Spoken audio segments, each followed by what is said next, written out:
Señor, no hay palabras que puedan describir tu grandeza y tu infinito amor. Jesús, sé mi luz y mi guía, y sé el aire que respiro. Muy buenos días, tardes o noches, queridos hermanos. Le damos gracias al Señor por poder compartir un día más juntos en este devocional, el tiempo con Dios. Gracias al Señor también por darnos vida, por guardarnos hasta aquí, ya sea en nuestros trabajos, centros de estudio. El Señor es bueno y bueno en gran manera. A Él sea la gloria por los siglos de los siglos. Amén. Seguimos este devocional, este tiempo con Dios, y vamos a empezar un nuevo libro, el libro de Ezequiel en el Antiguo Testamento. Vamos a leer puntualmente el día de hoy el capítulo 1, del versículo 1 al versículo 14. Y antes de iniciar, vamos a ver un poco, ¿no?, quién es Ezequiel, ¿no? Porque quizá vemos el versículo 1 y quizá no hay tanto detalle. Pero Ezequiel fue un sacerdote. Ezequiel fue un sacerdote que fue apartado por Dios como profeta, viendo en el caso que él no podía ejercer el sacerdocio porque fue llevado cautivo en el segundo ataque de Babilonia al pueblo de Judá. Entre los cautivos, uno de ellos fue Ezequiel.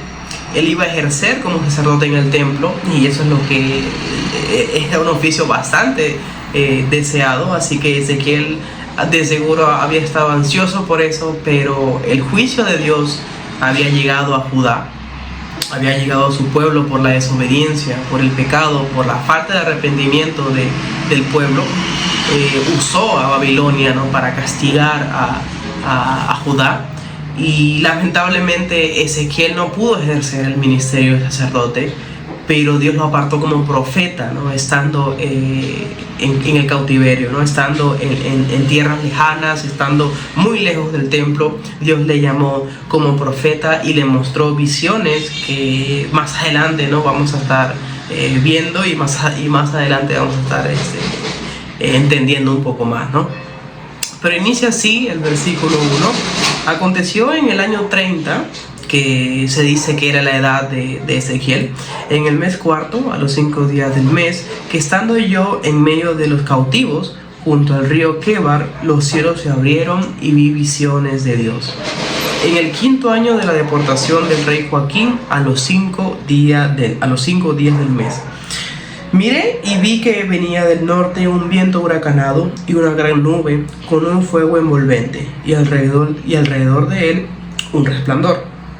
En medio del fuego algo semejante al bronce refulgente, y en medio de todo vi la figura de 4 seres vivientes. Esta era su apariencia. Había en ellos un parecido a seres humanos. Cada una tenía 4 caras y 4 alas. Sus piernas eran rectas y la planta de sus pies como pezuñas de becerro que centelleaban a manera de bronce muy bruñido. Debajo de sus alas, a sus 4 lados, tenían manos humanas. Sus caras y sus alas estaban por los 4 lados. Con las alas se juntaban el uno al otro, no se volvían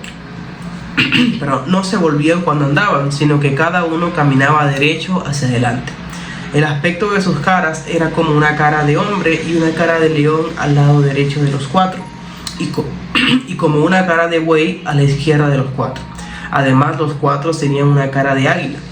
Así eran sus caras. Cada uno tenía 2 alas extendidas por encima, las cuales se tocaban entre sí, y con las otras 2 cubrían sus cuerpos. Cada uno caminaba derecho hacia adelante, hacia donde el espíritu los llevaba. Ellos iban y no se volvían al andar. En cuanto a la semejanza de los seres vivientes, su aspecto era como de carbones de fuego encendidos. Parecían antorchas encendidas que se movían entre los seres vivientes. El fuego resplandecía y de él salían relámpagos. Los seres vivientes corrían y regresaban a semejanza de relámpagos. Bueno, la visión como tal, ¿no?, muy descriptiva, ¿no?, y quizá un poco confusa, ¿no?, con todas estas descripciones, ¿no? El fuego, con la apariencia, ¿no? de estos seres que vio el profeta Ezequiel, ¿no? En visiones. Pero volviendo un poco más atrás, ¿no? Dios sale al encuentro de su pueblo, ¿no? Cuando éste está carente de esperanza. Como decía Ezequiel, su esperanza, o mejor dicho, su futuro estaba puesto en que él iba a ejercer el oficio de sacerdote, porque era de la familia sacerdotal, de manera que quizá él estaba desde muy joven, desde muy niño, esperando ejercer esta profesión. Y al ver que todo esto fue, no solamente que fue pausado o fue postergado, no, se le fue quitado de lleno, porque Babilonia atacó brutalmente a Judá en 3 ocasiones. Destruyeron, atacaron el templo, robaron del templo, se llevaron en cada uno de esos 3 ataques muchísimas personas. No era para nada el panorama muy esperanzador, humanamente hablando, ¿no? Y en ese contexto se encontraba el profeta Ezequiel, el sacerdote Ezequiel. Y vemos cómo el Señor sale a su encuentro, hermanos, ¿no? Él que tenía la esperanza de servir al Señor, el Señor le da la oportunidad de servirle, pero de una forma muy distinta. Y eso podemos verlo, lo traemos un poco, ¿no? a nosotros, ¿no? De repente nosotros tenemos una idea de servicio al Señor, pero puede que el Señor tenga una totalmente distinta.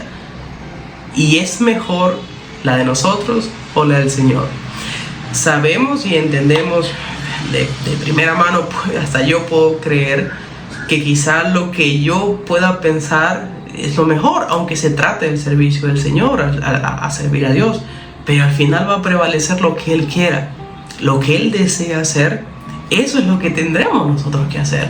Y sabes que, hermano, encontraremos gozo en eso, porque dice la palabra del apóstol Pablo que su voluntad es buena, es agradable y es perfecta.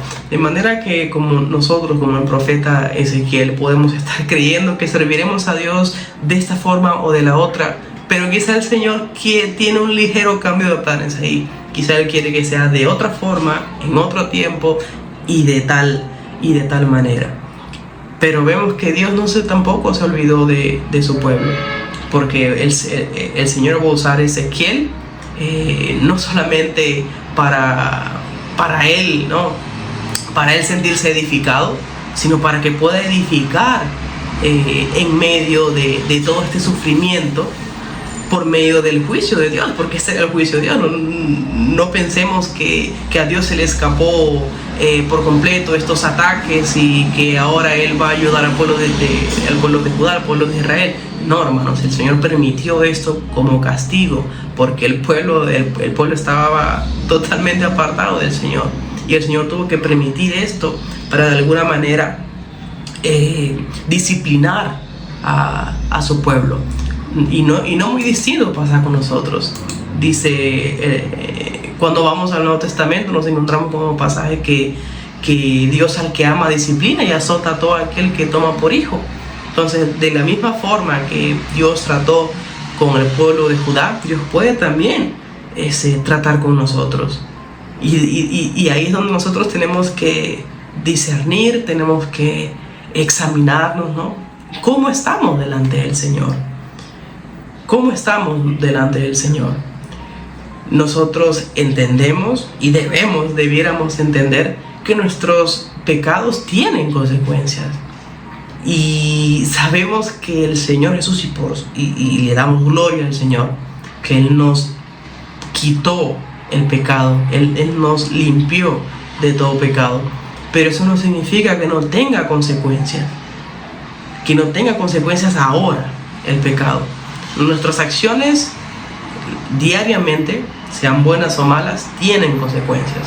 Si el día de mañana, por poner un ejemplo, hago las cosas muy bien en mi trabajo, lo más probable es que me digan, oye, buen trabajo, lo hiciste muy bien. Pero si por el contrario hago un pésimo trabajo, me van a llamar la atención. Así funciona, es así.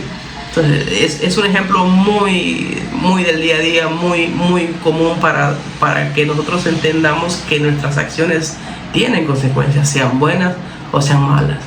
Entonces, y también tenemos la reprensión del Señor, porque Dios al que ama disciplina y azota a todo aquel que toma por hijo. Entonces, no significa esto que todo tipo de aflicción o sufrimiento va a ser consecuencia del pecado, porque no necesariamente. El Señor Jesús dijo que en el mundo tendremos aflicciones, pero que confiáramos que Él ha vencido al mundo. De manera que no siempre va a ser por consecuencia de algún pecado, ¿no? Algún tipo de sufrimiento, algún tipo de dolor que tengamos en esta vida. Pero en algunas ocasiones puede que sí estemos recogiendo las consecuencias de algún pecado, de algún error que hayamos cometido. Entonces tenemos que ver, examinarnos a nosotros mismos, en qué de repente hemos caído, y recordar que tenemos en el Señor el perdón de nuestros pecados. Recordemos lo que dice también el proverbio, que el que confiesa y se aparta alcanza misericordia. Entonces, como el pueblo de Judá, ¿por qué digo eso, hermano? Porque este era el contexto del pueblo de Judá. Había sido asediado, había sido humillado, había sido llevados cautivos, había sido el templo atacado, había ultrajado, ¿no? Por causa de la rebeldía de Judá. Dios permitió esto porque era su pueblo y quería disciplinar por medio de este sufrimiento, quería disciplinar a su pueblo, ¿no? Entonces podemos tomar, ¿no?, esta enseñanza, ¿no?, y aplicarla a nosotros y ver quizá en qué estamos fallando el Señor, y volver nuestro camino al Señor y recordar que su voluntad es buena, agradable y es perfecta, de manera que caminar como el Señor dice que caminemos es bueno y es agradable, no solamente para Él, sino que para nosotros, ¿no? Y poder ver así, ¿no?, qué es lo que el Señor quiere, ¿no?, para nosotros. Me encanta esta parte, ¿no?, en el TCD, que dice esta pregunta, ¿no? ¿Estamos en una tierra sin esperanza? ¿O nos sentimos que estamos en una tierra sin esperanza? Como el profeta Ezequiel estaba en una tierra que no era su tierra. Esperemos en Dios. Él es nuestra única esperanza y eterna. Gloria al Señor. Si nosotros sentimos que, como el profeta Ezequiel, ¿no?, estando en otra tierra lejana, o nosotros mismos quizá no entendemos el tiempo o lo que tendríamos que estar haciendo exactamente ahora, pidámosle al Señor. Ezequiel obtuvo una respuesta y fue usado por Dios, no de la forma en que él lo esperaba como sacerdote en el templo, pero sí fue usado de otra forma que él quizá no se esperaba, pero fue usado por Dios al fin y al cabo. Entonces pidámosle al Señor, y si nos encontramos como el pueblo de Judá, también pidámosle al Señor en qué quizá he caído, en qué quizá debo volverme al Señor, y el Señor va a responder, porque pedimos conforme a su voluntad, y si pedimos conforme a su voluntad, Él nos oye. Y no solamente que nos oye, sino que podemos estar seguros de que tenemos lo que le hemos pedido. De manera que si le pedimos que nos muestre cómo podemos llegar a ser más parecidos a Él, el Señor nos va a mostrar y nos va a responder, ¿no? Es lo que Él quería que Judá hiciera, el pueblo de Judá hiciera. Y lamentablemente no lo hizo y recogió las consecuencias de... Querido hermano, que esta palabra, ¿no?, pueda animarte poco o mucho, que el Señor haga una obra en cada uno de nosotros. Le damos gracias a Él por su palabra y por esta pequeña reflexión también. Padre bendito, gracias, Padre, por el nuevo día en el que podemos meditar en tu palabra, Padre. Quizás como Ezequiel, nosotros tenemos una idea, Padre, de cómo servirte, de hacer cosas, grandes cosas para ti, pero quizás tú tienes otras cosas que quizás nosotros tengamos que hacer, Padre. Muéstranos el camino por el que debemos andar. Fija tus ojos sobre nosotros, Señor. Muéstranos claramente, Padre, en que quizá estamos obrando mal como el pueblo de Judá, y poder volvernos a ti, bendito Padre. porque en ti hay misericordia. Podemos entrar confiadamente al trono de gracia para implorar el oportuno socorro.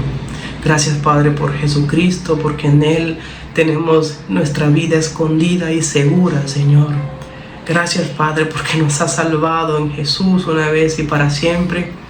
Ayúdanos, Señor bendito, a cada día conformarnos más a la imagen de tu Hijo, nuestro Señor y Salvador. En Cristo Jesús te pedimos esto, Padre. Amén y amén. Que Dios te bendiga mucho, amado hermano. Señor, no hay palabras que puedan describir tu grandeza y tu infinito amor.